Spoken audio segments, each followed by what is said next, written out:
할렐루야. 오늘도 예배 나오신 믿음의 성도님들 주님의 이름으로 환영하고 축복합니다. 예배를 통해서 우리 하나님 큰 영광을 받으실 줄로 믿습니다. 우리는 예배 가운데 주의 임재하심과 주의 역사하심을 보기를 원합니다. 조금 전에 읽었던 하나님의 말씀 요나서 4장 1절에서 11절의 말씀 가지고 저는 요나의 마음과 하나님의 마음이라는 말씀을 전하겠습니다. 하나님의 생각은 우리 생각과 다릅니다. 하나님의 방법도 우리 방법과 다르지요. 그래서 이사야서 55장 8절과 9절 말씀은 여호와의 말씀이 내 생각은 너희 생각과 다르며 내 길은 너희 길과 달라서 하늘의 땅보다 높음 같이 내 길은 너희 길보다 높으며 내 생각은 너희 생각보다 높으니라. 그렇게 말씀하세요. 그렇습니다. 인간이 감히 하나님의 깊고 높고 오묘하신 섭리를 무엇으로 다 헤아릴 수 있겠어요?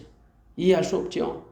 아무리 인간이 하나님을 잘 안다고 큰 소리 쳐도 인간은 하나님의 기쁘신 뜻을 제대로 알 수가 없습니다. 어쩌면 조개 껍질 가지고 바닷물을 퍼가지고 다른 곳으로 이동하려는 어린아이의 순수한 마음에 불과할 겁니다. 선지자들도 예외가 아니에요. 그들이 하나님을 알면 얼마나 알겠습니까?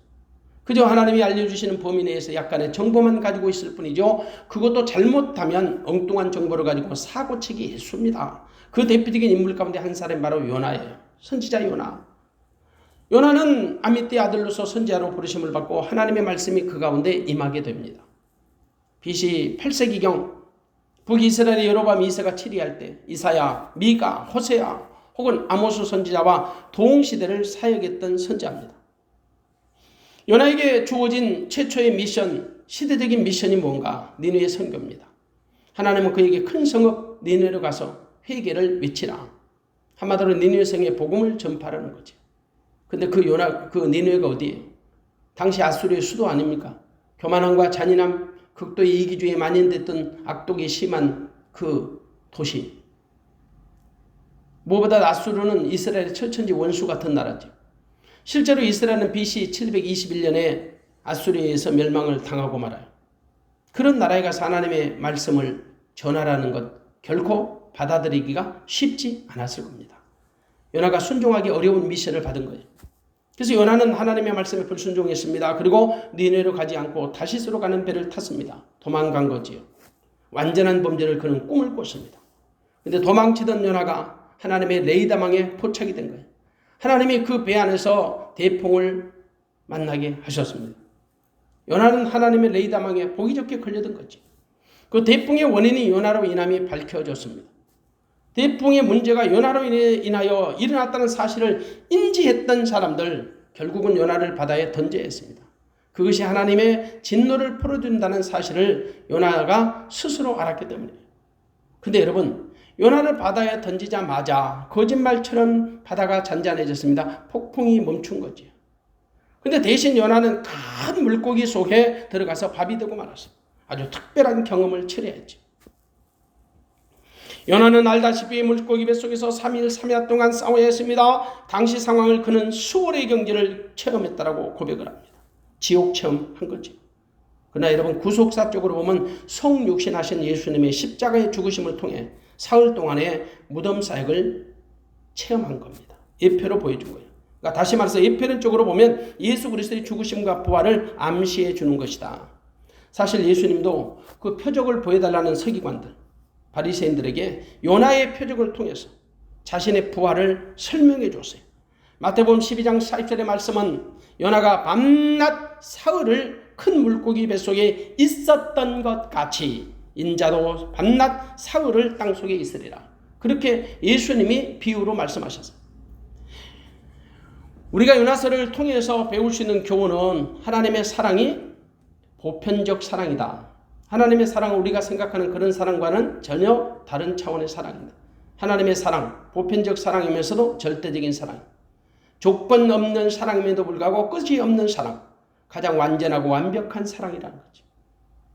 하나님은 요나서를 통해서 이스라엘 백성들이 갖고 있었던 그 편협적인 생각을 깨뜨려 주시기를 원하셨던 거예요. 왜냐하면 이스라엘은 지나친 선민 사상으로 하나님의 본심을 이해하지 못하고 살았거든요. 그들은 온 세상에 미칠 하나님의 보편적 사랑을 의도적으로 왜곡했어요. 마치 하나님의 사랑의 빛, 은혜의 빛이 자기들에게만 비춰지는 줄 알았던 거죠. 그래서 그들은 이방인은 원수 취급을 했습니다. 이방인들은 멸망을 받아야 지극히 당연한 것으로 치부해버린 거예요. 때문에 감히 이방인들에게 하나님의 빛이 비춘다는 것은 상상하지도 못했던 겁니다. 그래서 하나님은 이스라엘이 가지고 있는 그 선민의 우월적인 생각들을 철저히 파괴하고 온 인류에 미치는 하나님의 보편적 사랑을 전달해 주고 싶었던 거예요. 한마디로 유대인의 그 우월주의를 깨뜨려버리고 싶었던 거다. 그래서 장차 예수 그리스도를 통해 온 인류를 구원하시는 하나님의 그 범우주적인 청사진, 그것을 보여주고 싶은 거죠. 그 사역의 중심에 요나를 세우신 거예요. 요나는 총 4장으로 되어 있습니다.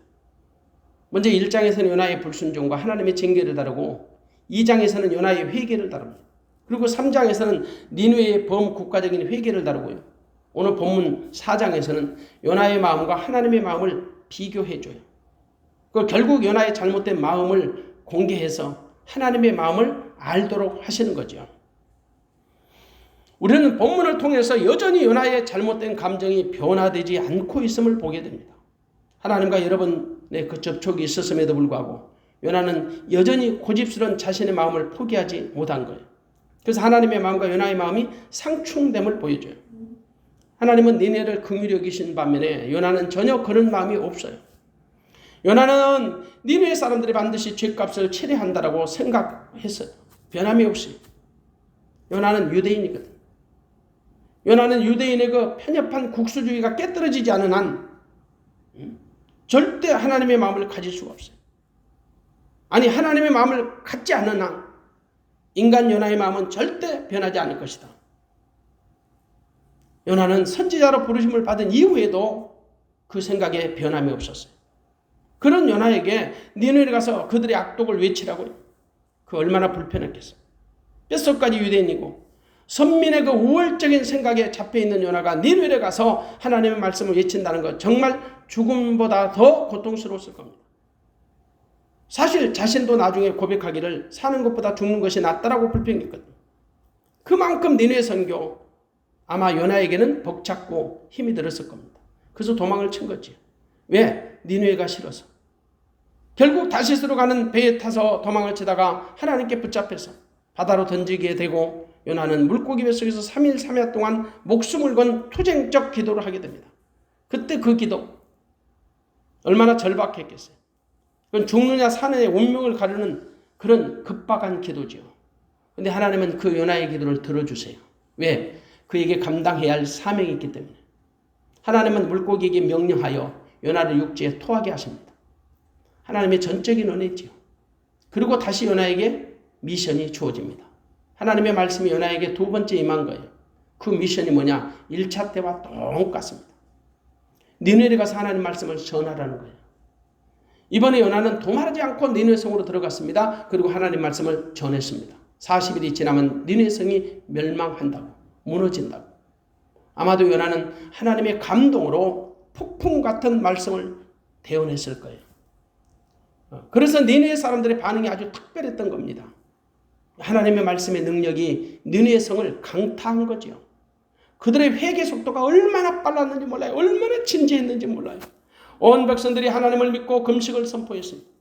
니느웨 왕으로부터 시작하여 온 백성이 물온대소하고 굵은 배를 입고 제에 앉아서 회개하는 겁니다.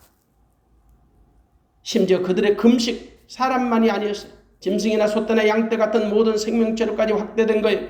그들은 한 방울의 물도 마시지 않고 철저한 금식했습니다. 그리고 그들의 회개도 철저했습니다. 사람만 회개한 것이 아니었습니다. 짐승까지 그 외적인 회개의식에 동참을 시켰습니다. 짐승에게도 다 굵은 배를 입혔단 말이에요. 그만큼 회개에 대한 니느웨 성 사람들의 의지가 강렬했다라는 것을 보여주는 겁니다. 한마디로 니느웨 성에 하나님을 감동시킬 만한 회개 운동이 일어나는 거예요. 그들의 회개는 내적으로나 외적으로 하나님을 감동시키기에 충분했습니다. 그러자 하나님의 반응도 엄청나게 빨랐어요. 3장 10절을 봅니다. 하나님이 그들의 행한 것 곧 그 악한 길에서 돌이켜 떠난 것을 감찰하시고 뜻을 돌이키사 그들에게 내리리라 말씀하신 재앙을 내리지 아니하시니라. 마치 하나님이 기다리시긴 한 것처럼 빨리 결정하시네. 회개도 빨랐고 응답도 빨랐어요. 하나님은 은혜로우시고 자비로우시고 노하기를 더디하시는 나는 이내가 크시사 뜻을 돌이켜 재앙을 내리지 아니하시는 하나님이세요. 출애굽기 34장 6절에 여호와는 자비롭고 은혜롭고 노하기를 더디하시고 인자와 진실이 많으신 하나님. 사실 하나님은 심판보다 용서가 빠릅니다. 죄에 대한 심판보다 회개를 통한 용서를 더욱 기뻐하십니다. 하나님은 니느웨 성 사람들을 사랑하실 준비가 완전하게 되어 있었습니다. 그래서 그들이 회개하여 돌아올 기회를 마련해 주신 것입니다. 왜냐? 그곳에 좌우를 분별하지 못하는 무려 12만여 명의 영혼들이 있었기 때문에. 4장 11절에 보니까 육축도 셀 수가 없을 정도로 많았습니다. 하나님은 그 영혼들을 불쌍히 여기신 거죠. 그들은 마치 추수 때 거두할 영혼들과 같이 예비된 영혼들이기 때문입니다. 그래서 그들은 요나의 선포에 즉각적인 반응을 보인 거예요. 한 사람도 빠짐없이 온 백성이 하나님께 회개한 겁니다. 그들의 회개 속도가 얼마나 빨랐는지 마치 기다리긴 한 것처럼 그들의 회개 운동이 들불처럼 일어났던 거예요. 그러니 하나님의 속도도 응답도 빠를 수밖에 없었던 거죠. 하나님은 재앙을 내리지 아니하시기로 결정하셨습니다. 그들의 참되고 거짓 없는 회개를 하나님이 즉각 수용하신 거예요. 하나님은 어떤 사람이라도 회개하는 자를 거절하지 아니하세요. 당연히 니네 사람들도 예외가 아니었던 거죠. 그런데 그런 하나님의 결정을 바라보면서 매우 못마땅하게 탐탁치 않게 여긴 사람이 하나 있었어요. 바로 누구예요? 하나님이 선지자로 부르신 요나입니다. 요나는 하나님의 결정이 정말 마음에 들지 않았던 거예요. 그래서 그도 역시 하나님의 결정이 아주 빨리 반응을 보였습니다. 요나는 자신의 그 상한 감정을 그대로 노출해요. 4장 1절을 봅니다. 4장 1절에 요나가 심히 싫어하고 노하여 그랬습니다. 하나님이 니느웨 성 사람들에게 재앙을 내리지 아니하신다고 선포하시니까 요나가 심히 싫어하고 노하였다. 요나의 본심이죠. 그 니느웨에 재앙을 내리지 아니하시기로 한 하나님의 결정이 정말 마음에 들지 않았던 거예요. 한마디로 하나님의 결정이 싫은 정도가 아니에요. 그냥 화가 치밀 정도로 성질난 거지요. 그래서 자기 감정을 그대로 여과 없이 드러냈어요. 그러면서 그가 그렇게 싫어했던 이유를 기도라는 방식을 통해서 하나님께 토설합니다. 2절입니다. 2절을 봅니다. 여호와께 기도하여 가로되 여호와여 내가 고국에 있을 때 이러하겠다고 말씀하지 아니하였나이까. 그러므로 내가 빨리 다시스로 도망하여 싸우니 주께서는 은혜로우시며 자비로우시며 노하기를 더디하시며 인애가 크시사 뜻을 돌이켜 재앙을 내리지 아니하시는 하나님이신 줄 내가 알았습니다. 네, 그럴 줄 알았습니다. 하나님 내가 내 예상대로 되었습니다. 내가 뭐라고? 내가 왜 당신의 말씀에 순종하지 않았는지 아십니까? 결과가 이렇게 드러날 줄로 알았습니다. 마치 여러분 하나님의 결정이 잘못된 것처럼 하나님의 성품을 거론하며 따지는 거예요. 하나님의 성품이 자기에게는 적용되는데 왜 남에게 적용되는 것이 그렇게 못마땅하냐고요. 자기 민족에게는 해당돼야 하는데 왜 다른 민족이나 이방인들에게 적용되면 안 되냐고요. 이것이 바로 요나의 생각이고 오늘날 우리가 자주 사용하는 전형적인 내로남불이에요. 아직도 요나는 하나님 마음을 모르는 겁니다. 그러니까 섭리를 알 수 없는 거지. 요나는 당연히 하나님이 니느웨를 심판하실 줄로 믿었어요. 근데 왜 하필 그것도 아수르의 수도 니느웨를 불쌍히 여겨주시고 용서하시냐는 거지요. 그런 하나님 도저히 받아들일 수 없고 이해가 안 된다는 거지요. 만일 니느웨가 하나님의 경고를 받아들인다면 하나님의 심판을 면하게 될 것이고 자기 백성들 이스라엘 백성들에게 상당히 좋지 않을 영향이 미칠 것이라고 그는 예상을 한 거지요. 실제로 아수르는 이스라엘을 괴롭혔습니다. 북이스라엘 예후가 통치하던 시절 BC 841년경 아수르에게 조공을 바친 경험도 있어요. 그리고 최종적으로 이스라엘은 아수르의 멸망을 당하게 되지요. 그러니 요나의 생각이 아수르가 예쁠 수가 없는 거지요. 그런 아수르에게 하나님의 재앙을 내리지 아니하기로 결정한 것에 화가 치밀고 분노가 치밀었던 거예요. 요나의 생각이 이런 못된 인간들이 재앙을 받지 않으면 하나님이 공의롭지 못하다고 생각한 거죠. 그럼 반드시 니느웨 사람들은 자기의 그 죄값을 지불받아야 한다라고 생각한 거죠. 이게 뭘까요? 일종의 요나만 가지고 있는 정의감이에요. 당시 유대인들은 대부분 그런 정의감들을 갖고 있었습니다. 자기들은 하나님의 은혜와 사랑을 받아야 할 민족인데 이방인들은 절대 그럴 수 없다라는 묘한 그 이중적 민족주의 선민사상을 갖고 있었던 것. 그것도 감히 이 니느웨 사람들이 용서받는다는 것, 그래서 상상할 수가 없었던 끔찍한 일이라고 생각한 거지. 근데 그게 현실이 되고 말았어요. 하나님의 재앙을 내리지 아니하시기로 결정하신 거죠. 요나는 큰 충격받았어요. 그리고 화가 나고 분노가 치밀었습니다. 심지어는 더 이상 살고 싶지 않을 정도로 큰 충격을 받았다라고 3절의 말씀이에요. 3절입니다. 여호와의 원컨대 이제 내 생명을 취하소서. 사는 것보다 죽는 것이 내게 나음이다. 이게 선지자가 할 말이에요.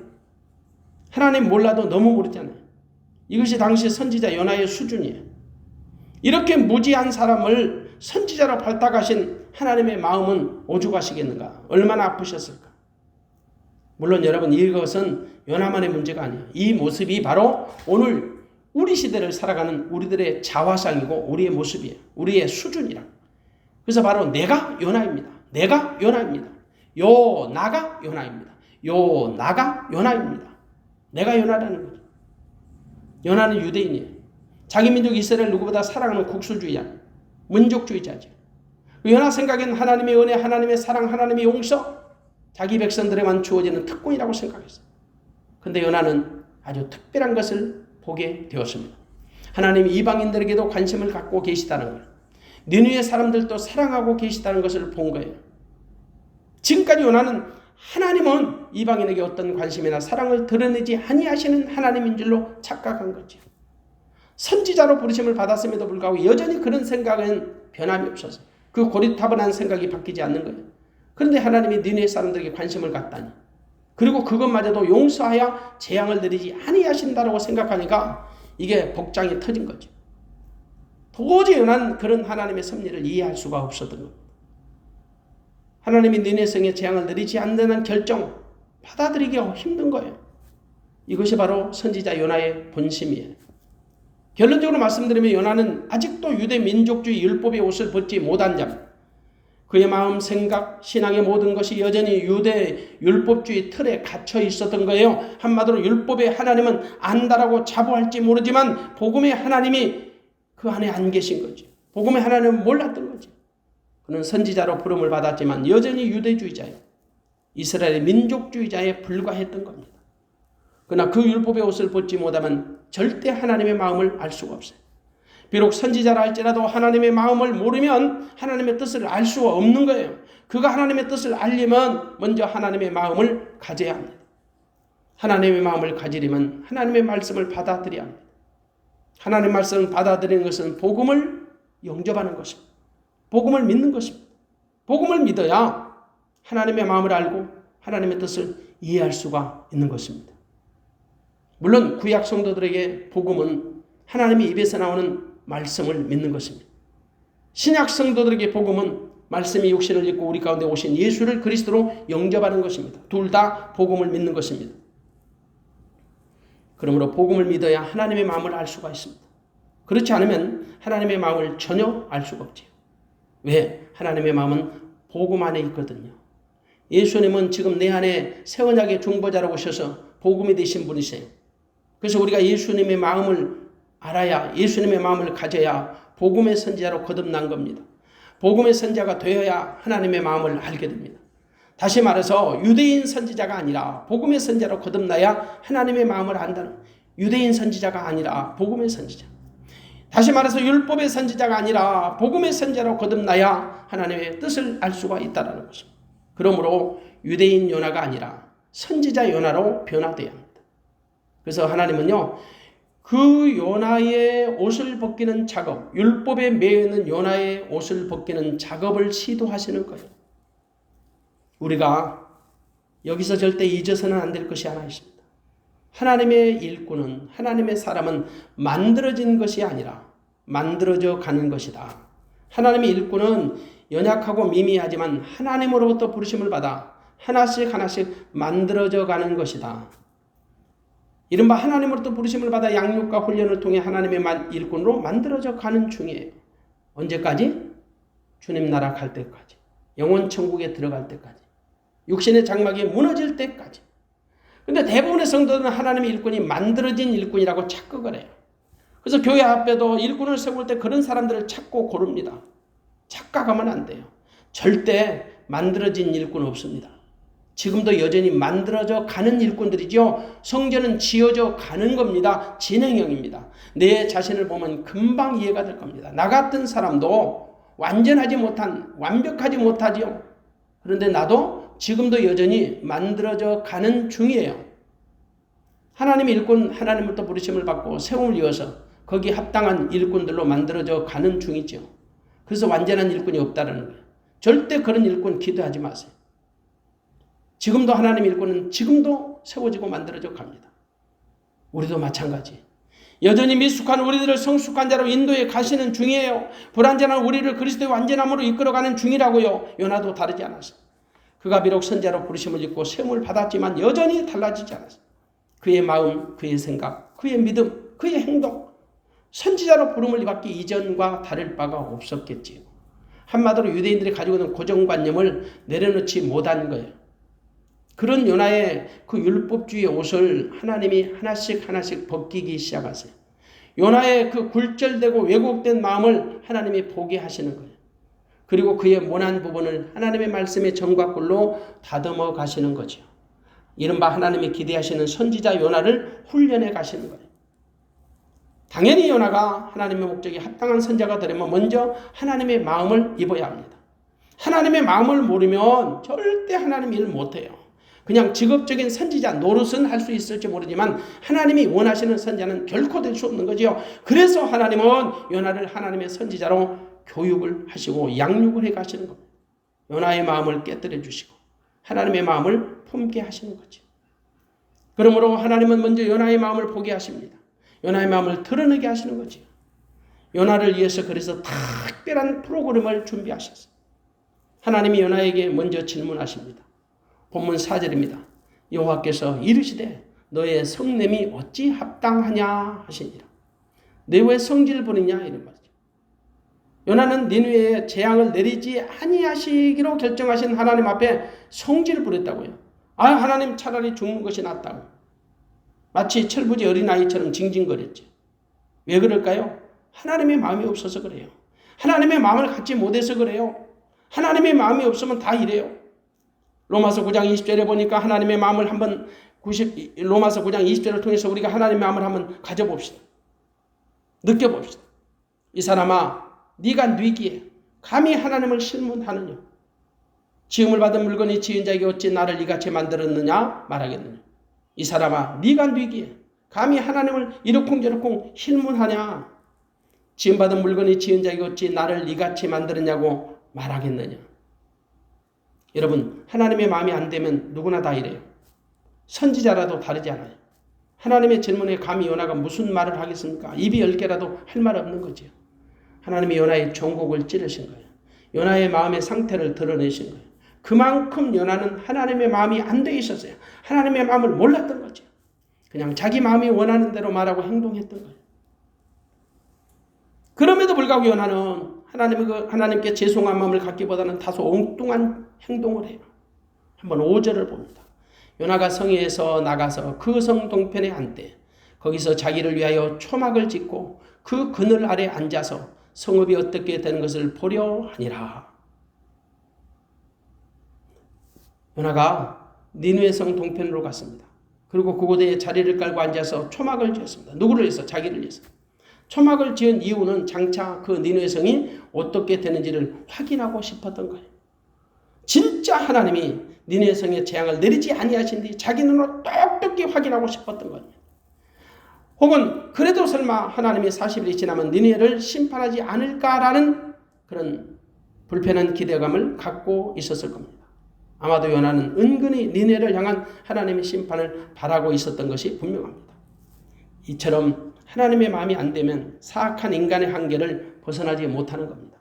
이게 요나의 본심이거든요. 여전히 요나는 하나님의 마음과는 전혀 다른 마음을 갖고 있었지요. 요나는 끝까지 니느웨 성의 멸망에 집착한 거예요.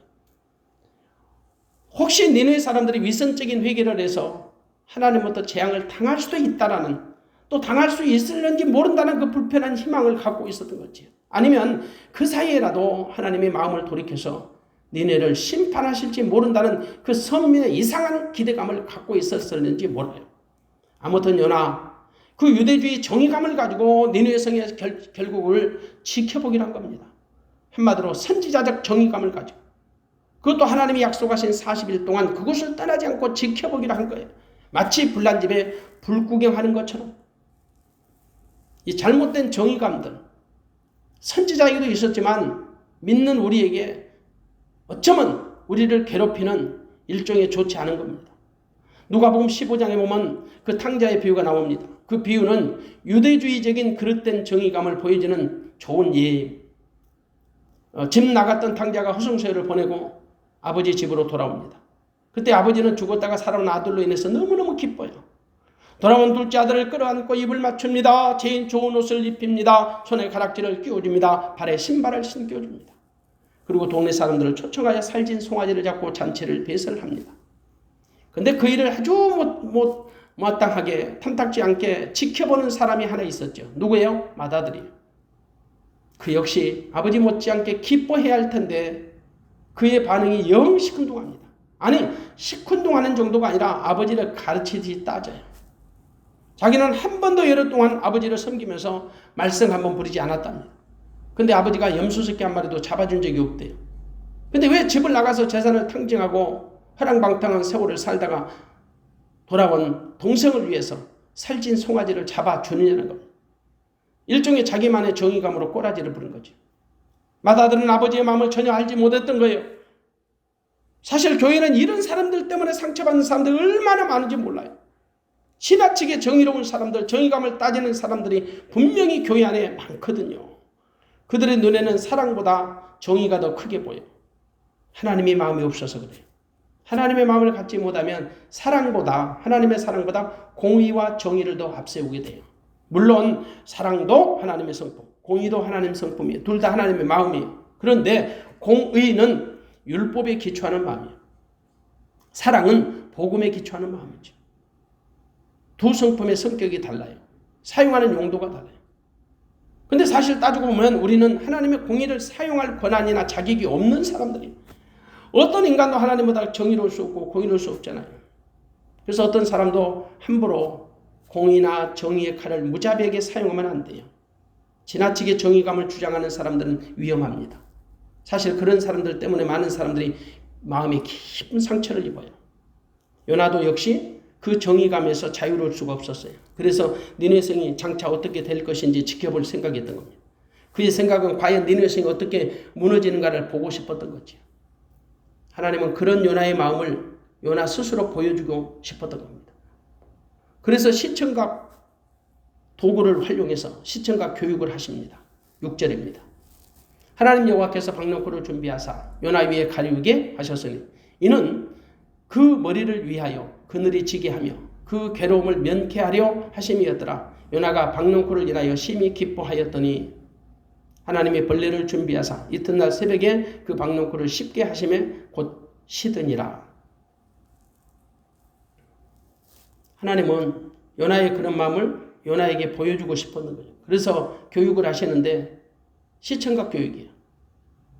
요나는 자기가 만든 초막 머리가 벗겨질 정도로 뜨거웠습니다. 그런데 하나님이 박넝쿨을 준비해 주셨어요. 요나의 머리를 가려주셨어요. 그러더니 박넝쿨로 인해서 요나가 너무너무 기뻐한 거예요. 그 박넝쿨은 하나님이 하루 만에 준비하신 소품이에요. 하나님이 초자연적인 방법으로 요나의 괴로움을 면케해 주신 아주 특별한 선물이었죠. 근데 요나가 그 박넝쿨이 주는 혜택의 기쁨을 누리고 있을 때 하나님은 요나의 기쁨을 빼앗아 가실 또 다른 프로그램을 준비하신 거예요. 그리고 거기에 사용된 소품은 미생물 벌레였습니다. 하나님의 벌레를 준비하셨어요. 이튿날 새벽에 벌레들로 하여금 박넝쿨을 씹어먹게 하신 거예요. 그랬더니 박넝쿨이 금방 시들어버리고 말았어요. 그리고 해가 뜰 때 하나님은 또 다른 소품을 준비하시죠. 뜨거운 동풍입니다. 8절입니다. 해가 뜰 때 하나님의 뜨거운 동풍을 준비하셨고 해는 요나의 머리에 쬐매 요나가 혼곤하여 스스로 죽기를 구하여 가르되 사는 것보다 죽는 것이 내게 나으니이다. 하나님이 준비하신 소품은 뜨거운 동풍, 뜨거운 태양 아래 뜨거운 동풍까지 불어오매 요나의 머리가 불이 나는 거죠. 성경은 요나는 혼곤한 상태에 빠졌다. 기진맥진해진 거예요. 정신이 몽롱해졌어요. 그러니 요나의 마음이 다시 요동을 치죠. 다시 말해서 하나님이 요나의 그 두 마음을 보게 하시는 거예요. 요나의 마음속에 내재되어 있던 더럽고 추한 것들을 드러내시는 거예요. 비록 선지자랄지라도 하나님의 마음을 갖지 못한 요나의 마음, 인간적인 마음 그 이상도 그 이하도 아니었던 거죠. 그래서 금방 자기 감정을 드러냅니다. 요나는 다시 하나님께 성질을 부립니다. 꼬장을 부리죠. 차라리 사는 것보다 죽는 것이 낫다고. 마치 불평이 습관이 된 것처럼 같은 말을 반복해요. 왜 성질을 부리냐고 하나님부터 지적을 받았음에도 불구하고 여전히 요나는 같은 불평을 반복하는 거예요. 인간의 마음이 바뀌는 것이 이렇게 어려운 겁니다. 인간의 마음이 하나님의 마음이 안 되면요, 신앙의 연륜이나 경륜, 직분과는 상관없어요. 인간 마음 참 간사합니다. 순간순간 자기 감정에 따라 춤을 추지요, 상황에 따라 다른 얼굴로 나타난다고요. 그래서 알 수 없는 것이 사람의 마음이에요. 사실 자신의 마음도 자기 자신 스스로 모릅니다. 그러니 사람의 마음으로 하나님의 깊고 오묘하신 섭리를, 하나님의 마음을 어떻게 알 수 있겠어요? 하나님은 요나의 마음을 수면 위로 부각시켜요. 왜냐하면 하나님의 마음을 보여주시고 알게 하시고 갖게 하시고자. 투정을 부리는 요나를 향해 하나님이 다시 반문하십니다. 한번 9절을 봅니다. 하나님이 요나에게 이르시되 내가 이 박넝쿨로 인하여 성냄이 어찌 합당하냐. 그가 대답하되 내가 성내어 죽기까지 할지라도 합당합니다. 하나님이 또 질문하세요. 네 왜 또 성질 부리냐? 네가 이 박넝쿨로 인해서 왜 성질 부리느냐? 그게 합당하냐? 그렇게 따져 묻는 거예요. 그때 요나가 자기 감정을요, 그대로 여과 없이 드러내요. 정말 성질나서 죽을 정도로 화가 치민다고. 그저 하나님이 요나에게 당신의 마음을 보여주십니다. 그게 이제 10절과 11절이에요. 여호와께서 가라사대 내가 수고도 아니하였고 배양도 아니하였고 하룻밤에 났다가 하룻밤에 망한 이 박넝쿨을 내가 아꼈거든.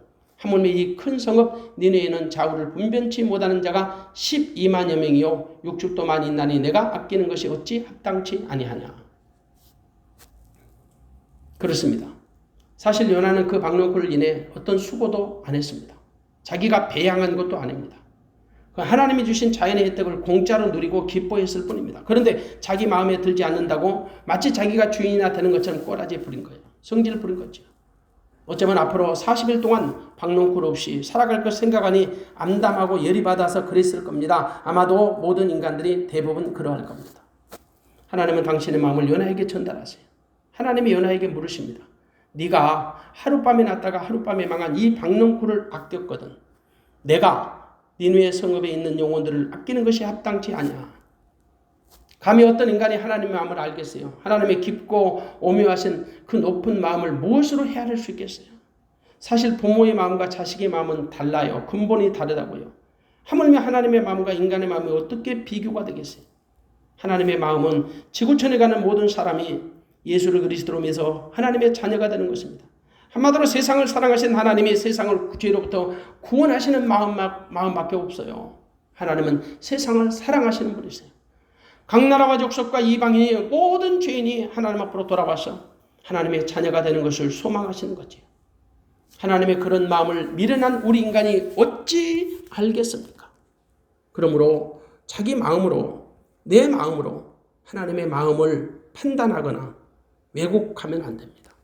하나님의 마음을 제한해서도 안 됩니다. 내 마음을 하나님의 마음에 내려놓고 하나님의 마음을 품어야 합니다. 마태복음 6장 30절에 보면 오늘 있다가 내일 아궁이에 던지는 들풀도 하나님이 입히시거든. 하물며 너희일까 보냐 믿음이 적은다더라. 이렇게 탄식하시는 주님의 음성을 한번 들어보시라고요. 그분의 마음을 헤아려 보시라고요. 하나님은 세상을 사랑하십니다.